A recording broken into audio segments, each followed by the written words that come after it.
प्रणाम सर। जी। जी सर, मैं शंकरलाल बौद्ध, जैसा कि आदेश हुआ है आज कॉन्सेप्ट के लिए थोड़ा देर हुआ इस प्रोग्राम में जाने के कारण, उसके लिए क्षमा चाहता हूँ। जैसा कि संघ में अभी सीनियर साथी बातें कर रहे थे और काफी दिन से रोजाना बात हो रही है। समण संघ का दरअसल कोई अलग से कॉन्सेप्ट नहीं है, कोई अलग से बात नहीं है। संघ का जो कॉन्सेप्ट है, जो हमारे महापुरुषों ने बताया है, एक एक जो हमारे महापुरुष हुए हैं, जो समण महापुरुष हुए हैं, जिनको बहुजन महापुरुष हुए हैं, बहुजन समाज में हुए हैं, मूल निवासी हुए हैं, और चाहे अर्जक समाज कहते हैं, चाहे श्रम हारा वर्ग कहते हैं, इसमें जितने भी हमारे महापुरुष हुए हैं, उन महापुरुषों ने जो बात बताई है, उस बात को समण संघ इकट्ठा करके एक जगह कहता है। यही समण संघ का कॉन्सेप्ट है। अब संघ का महापुरुषों ने क्या कहा है, महापुरुषों को अगर हम अलग अलग बातें करते हैं या अलग अलग देखते हैं, उनको पढ़ते हैं, तो एक ही बात मिलती है कि जो महापुरुषों ने बताया कि आप लोग यदि इकट्ठा हो जाओ, एक साथ हो जाओ, तो जो तुम्हारा खोया हुआ भूतकाल है, उसे आप लोग प्राप्त कर सकते हो। अब खोया हुआ क्या है? खोया हुआ जो हमारा इतिहास है, जिसको हमारे सीनियर साथियों ने हमारे सामने ला करके दिया है, वो है कि हम जो लोग थे, इस देश के शासन, सत्ता, डॉक्टर, इंजीनियर, यहां तक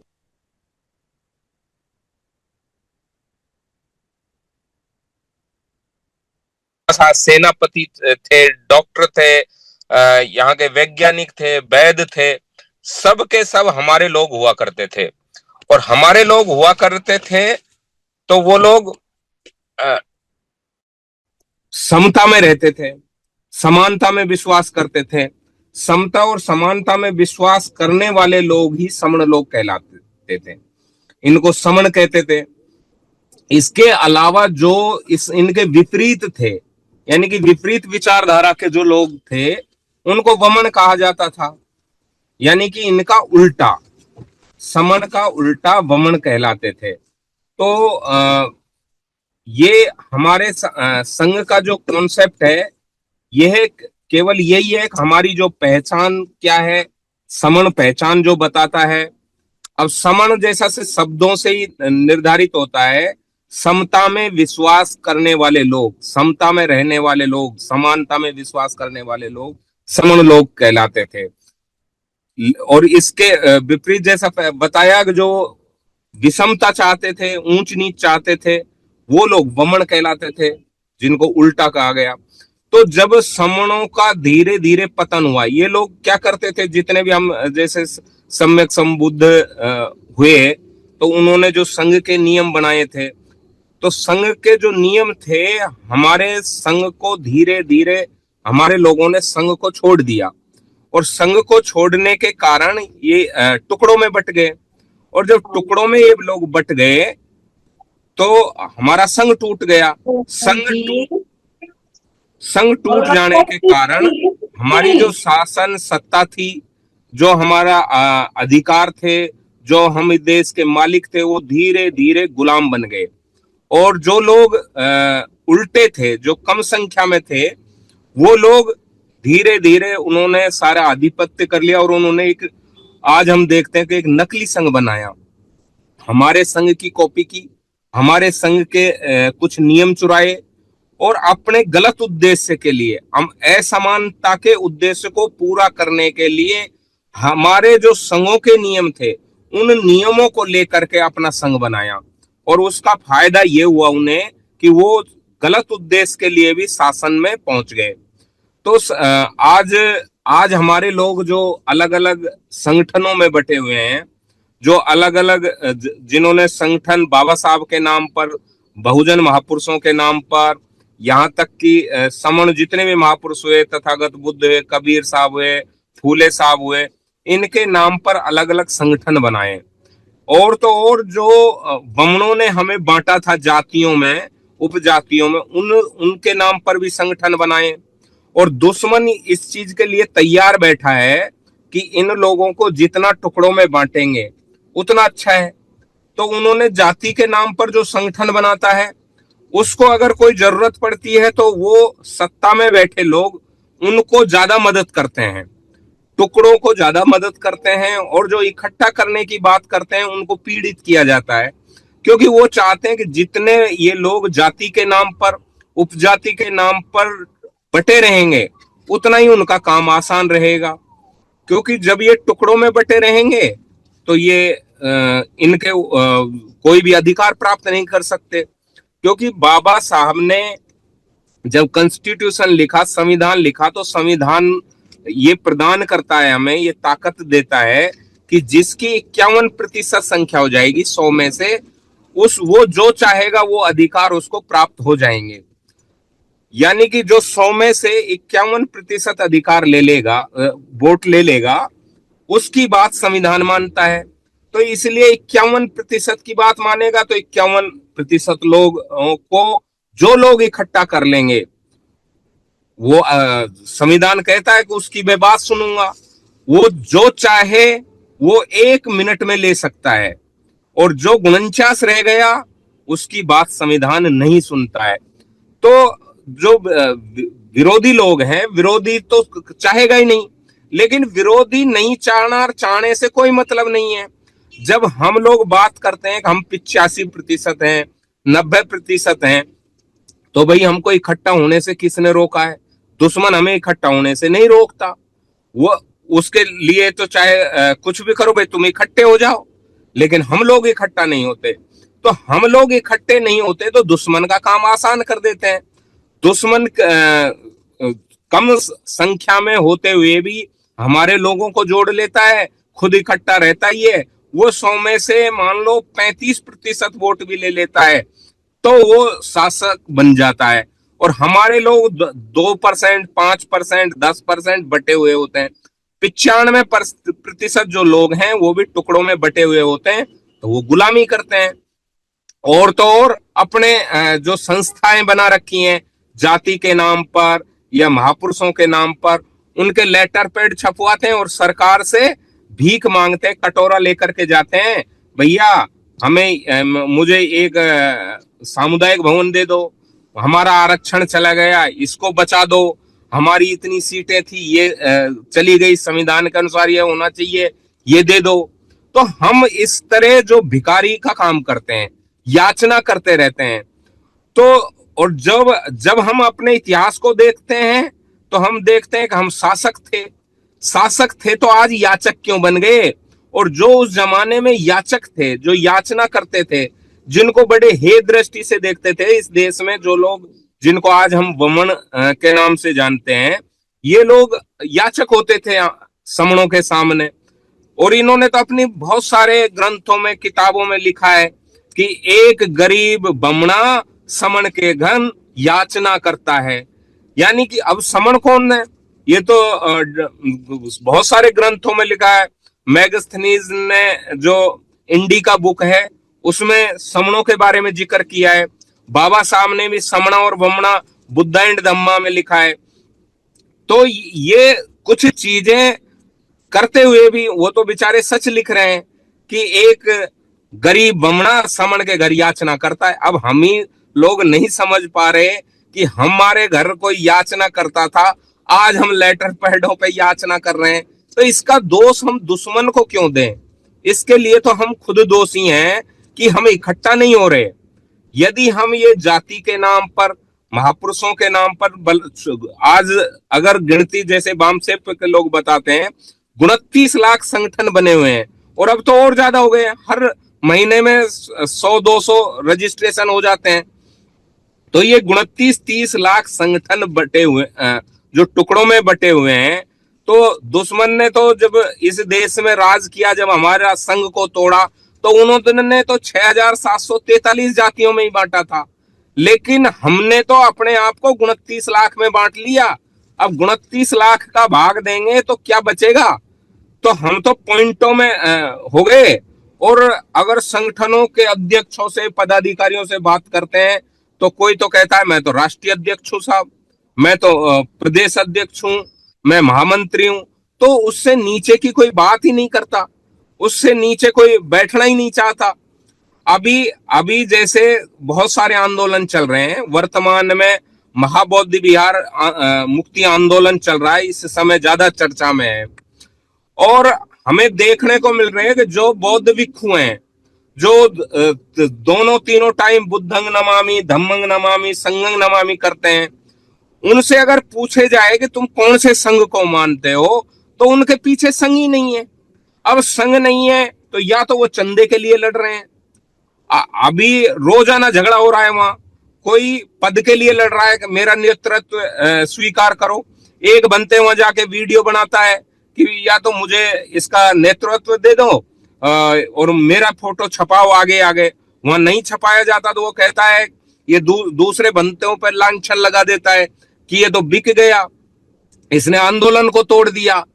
और जबकि वहां आंदोलन चलता रहता है और वहां पूरे देश से करोड़ों रुपया इकट्ठा अपने अपने खातों में लिया जा रहा है, अपने अपने नाम से इकट्ठा किया जा रहा है।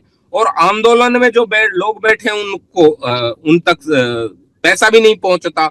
बहुत सारे लोग जो ये दावा कर रहे हैं अगर मैं इस लड़ाई को लड़ रहा हूं, मैं इस लड़ाई को लड़ रहा हूं, वो लोग अलग अलग लड़ रहे हैं। अब अलग अलग लड़ रहे हैं तो भैया कैसे जीतोगे आप लोग? जो अंतरराष्ट्रीय स्तर की जो महाबौद्ध विहार है उसकी लड़ाई आप लड़ना चाहते हो अकेले दम पर, और आप बात कर रहे हो बुद्धिज्म की, तो बुद्ध धम्म और संघ पर चलता है, और आप बुद्ध धम्म और संघ जो त्रिरत्न है इनको ही नहीं मानोगे तो आप लड़ाई कैसे जीत सकते हो? आप टुकड़ों में बटे हुए लड़ाई कैसे जीत सकते हो? ऐसा ही उदाहरण देखे किसान आंदोलन का। किसान आंदोलन जब अलग अलग संगठन बनाकर लड़ रहे थे तो उनकी बात नहीं सुनी जा रही थी, और जैसे ही सारे संगठनों ने एक संघ बनाया, इकट्ठे हुए, तो उनकी बात सुन ली। और बात सुनने के बाद वो जो एक्ट पारित हुए किसान विरोधी, वो वापस लेने पड़े सरकार को। तो आज जो स्थिति है, आज भी हमें जरूरत है कि हमें इकट्ठा होना है सबसे पहले, और इकट्ठे हो गए तो इकट्ठे हुए की बात सुनी जाती है। जो अकेला चलता है अकेले की बात नहीं सुनी जाती। अकेला जो रहता है, अकेला आदमी हो, अकेला जानवर हो, अकेला पेड़ हो, अकेला पत्थर हो, सबसे पहले मारा जाता है। जैसे बहुत सारे पेड़ खड़े हुए हैं और एक पेड़ अगर जंगल से अलग है तो सबसे पहले वही पेड़ काटा जाएगा। इसके अलावा पहाड़, जो बड़े पहाड़ हैं, पर्वतमाला को कोई नहीं छेड़ता, लेकिन अगर अकेला छोटा डूंगरी है या छोटा पत्थर है तो सबसे पहले वो अकेला पत्थर तोड़ा जाता है। अकेला जो अलग है पूरे पर्वतमाला से, उस पहाड़ को पहले नष्ट किया जाता है। इसके अलावा जानवरों के झुंड को देख लो, जो जानवर झुंड में रहते हैं उनका शिकार नहीं किया जाता, और जो जानवर अपने झुंड से बिछुड़ जाता है वो सबसे पहले शिकार किया जाता है। इसलिए ये प्रकृति के नियम है, बने बनाए नियम है, और हमारे महापुरुषों ने पूरा नेचुरल नियम दिए हैं। यदि हम लोग अपने महापुरुषों की बात ही मान लें, इस प्रकृति के बने बनाए नियमों को मान लें, तो हमारे सभी संकट दूर हो जाएंगे। हमारा जो अधिकार है, जो आज बात कर रहे हैं, अगर हम संविधान बचाएंगे, बहुत सारे लोग हमारे खोए हुए ताकत को प्राप्त करेंगे, हम इस देश पे राज सत्ता प्राप्त करेंगे। अलग अलग जो काम कर रहे हैं, यदि ये लोग सबसे पहले अपने महापुरुषों की बात मान करके केवल इकट्ठा होने का काम कर लें, 15 दिन कर लें, 10 दिन कर लें, एक दिन ही अगर सारे देश के लोग, ये समण लोग इकट्ठा हो जाएं तो एक दिन में दुनिया बदल सकती है। और ये जितना टाइम लगाएंगे, चाहे वर्षों लगा लें, शताब्दी लगा लें, ये ऐसे ही चलता जाएगा। आज हमारे पास में बिल्कुल समय नहीं बचा है, क्योंकि बहुत सारे लोग कहते हैं यार ये समण संघ क्या कर रहा है, समण संघ क्या करता है यार, रोज रोज जूम मीटिंग में बस वही बातें हैं, वही बात है। अरे भाई वही बात है तो वही बात तो माननी है, आप उन बातों को मानो तो सही। अरे समण संघ का उद्देश्य होना चाहिए। उद्देश्य क्या है समण संघ का? अरे समण संघ का उद्देश्य तो सबसे पहली बात है समण संघ की, कि इकट्ठे हो जाओ। और जैसे हमारे सीनियर्स आते हैं, दूसरी बात है समण संघ की कि इकट्ठे हो जाओ। तो ये इकट्ठे ही हो गए तो आप तुम्हें तुम्हारा जो सुख समृद्धि और विकास है उसे सुरक्षा है, उसे कोई नहीं रोक सकता, कोई हमें छू भी नहीं सकता। तो यदि हम इकट्ठे हो गए तो हमें अरा जो खोया हुआ जो इतिहास है, जो इतिहास में हमारा वर्चस्व था, वो हम वापस प्राप्त कर लेंगे। और जितना जल्दी होंगे, जितनी संख्या में जितनी जल्दी जुड़ेंगे, जिस इलाके में जुड़ेंगे, जिस क्षेत्र में जुड़ेंगे, उतनी जल्दी उस क्षेत्र में जीतेंगे। जितनी संख्या में जीतेंगे, जितनी संख्या में जुड़ेंगे, उतनी संख्या में जीतेंगे। तो हमें इसमें बिल्कुल भी देर नहीं करनी चाहिए। और तुरंत सबसे पहले, बहुत सारे लोग कहते हैं यार राजनीति के बिना तो कुछ भी नहीं होगा, राजनीति के बिना क्या करोगे जुड़ करके। तो हम पूछते हैं भाई तुम राजनीति कैसे करोगे। कई पार्टियों के पदाधिकारी हमारे पास आते हैं, यार समण संघ हमारे पता नहीं क्या कर रहा है। भाई समण संघ क्या कर रहा, आप लोग क्या कर रहे हो? हम तो राजनीति कर रहे हैं। राजनीतिक सत्ता वो गुरु किल्ली है जिससे दुनिया के सारे ताड़े खुल जाते हैं। अरे भाई खुल जाते हैं, लेकिन राजनीति करोगे कैसे, कैसे प्राप्त करोगे? हाँ हम काम कर रहे हैं साहब। कैसे काम कर रहे हो? लोगों को जागरूक कर रहे हैं। लोगों को जागरूक करके क्या करो? लोगों को जोड़ेंगे साहब पार्टी में। तो हम भी तो यही कह रहे हैं, पहले जोड़ लो ना, फिर चाहे तुम राजनीति कर लेना, चाहे धार्मिक कर लेना, चाहे आर्थिक क्षेत्र में उन्नति कर लेना। सारे क्षेत्र आपके शाखाएं होंगी, ब्रांचेज होंगे। आप एक बार जुड़ तो जाओ। तो सबसे जो महत्वपूर्ण काम है जुड़ने और जोड़ने का, उस काम को पहले कर लोगे तो बाकी जो भी क्षेत्र है आप उसी क्षेत्र में अपना काम प्राप्त कर लोगे, सफलता प्राप्त कर लोगे। तो ये सबसे बड़ा पहला और जो आखिरी काम है वो जुड़ने और जोड़ने का है। और समण संघ इस चीज को लेकर के चल रहा है। हमारे सीनियर साथियों ने बड़े सूझबूझ के साथ इस चीज को ढूंढ करके हमारे खोए हुए संघ को वापस झाड़ पहुंच करके दोबारा तैयार किया। जो इसके विनय हैं, जो 10 गोल्डन रूल हैं, जो इसके स्तंभ है, पिलर हैं, जिनको गोल्डन रूल कहा है, यानी कि सोने के तरह मेटल के बने हुए हैं, उस पर ये आधारित है। और जो 10 गोल्डन रूल इसका बेसिस है, जिसके आधार पर आज जितने भी संगठन बौखलाए हुए हैं, तरह तरह के बातें करते हैं।